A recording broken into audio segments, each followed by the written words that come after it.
तो देखो, रॉल्स के नियम को जानने के लिए समझो कोई अलग काम नहीं करना है हमें। पिछले क्लास में आपने जो पढ़ा है उसी के यहाँ पूर्ण रूप है। पिछले क्लास में आपने आंशिक दाब को पढ़ा था, याद करो। और आंशिक दाब के लिए आपने पढ़ा था कि जो कुल वाष्प दाब जो होता है पी ए या पी ई बराबर होगा पी नॉट ए प्लस पी नॉट बी।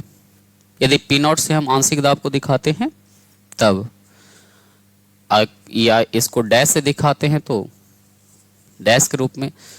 तो कल से पिछले क्लास से ही हम लोग पढ़ रहे हैं रॉल्स के नियम के लिए। हमने पढ़ा था कि रॉल्स के नियम के लिए दो तरह की व्याख्या होती है, एक वाष्पशील और एक अवाष्पशील के लिए। तो अभी हम लोग जो पढ़ रहे थे किसके लिए? वाष्पशील के लिए। तो वाष्पशील के लिए रॉल्स का नियम जो, या केवल रॉल्स का नियम भी आया तो यही लिखना होता है। तो रॉल्स का नियम जो दिया, मूल जो इनका नाम था, क्या इनका पूरा नाम जो था बाबू, वो क्या था? फ्रॉन्क्स मरे रॉल्स, है ना। और इन्होंने अपने प्रयोगों के आधार पर 1886 ईस्वी में रॉल्स के नियम का क्या किया? प्रतिपादन किया। और ये वर्तमान समय में लोगों के लिए एक महत्वपूर्ण, समझिए तो सांद्रण को अभिव्यक्त करने के लिए बहुत ही महत्वपूर्ण नियम है विलयन को लेकर। तो बहुत ही बड़ा चीज नहीं है। हम वाष्पशील ले रहे हैं, वाष्पशील का मतलब दोनों द्रव है। तुम समझ सकते हो कौन वाष्पशील होगा?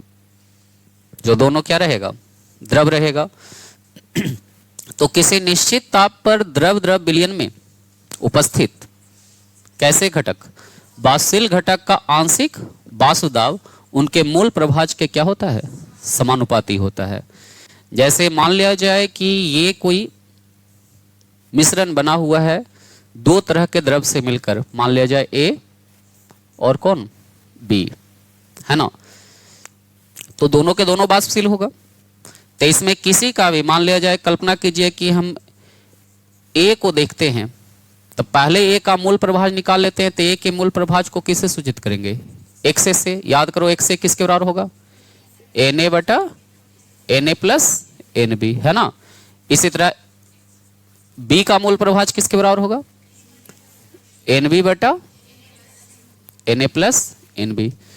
तो रॉल्स ने कहा बाबू कि यदि हम निकालना चाहे, यदि किसका? ए का यदि वाष्प दाब हम निकालना चाहें, है ना, तो ए का यदि आंशिक वाष्प दाब को यदि सूचित कर दे किससे? पीए से, तो पीए जो समानुपाती होगा किसका? एक्स का। देखो, वाष्पशील घटक का आंशिक वाष्प दाब उसके मूल प्रभाज के क्या होता है? तो मूल प्रभाज ये एक ए का कितना था? एक से। तो पीए समानुपाती होगा किसका? एक्स का। अब यहां पर गौर करो कि इसी तरह पीबी भी समानुपाती होगा किसका? एक्स बी का। जहां पी और पीबी उसका कैसा दाब? आंशिक वाष्प दाब है। ए का आंशिक वाष्प दाब पीए, अब बी का आंशिक वाष्प दाब पीबी। अब तुम जानते हो यदि समानुपाती हटेगा तब कोई कांस्टेंट आएगा। तो पीए बराबर हो जाता है P naught A X B. इसी तरह पीबी बराबर एक्स से, हाँ, और इसी तरह पीबी बराबर क्या होगा बाबू? तो PB naught B X B. जहां पी नॉट बी या पी नॉट ए क्या है? पहले पढ़ चुके हो, शुद्ध अवस्था में उसका वाष्प दाब। ए पी ए जो है, पी नॉट ए है जो ए के शुद्ध अवस्था में वाष्प दाब है, और पी नॉट बी है जो। तो क्या आप इस चीज की व्याख्या समझ चुके हो?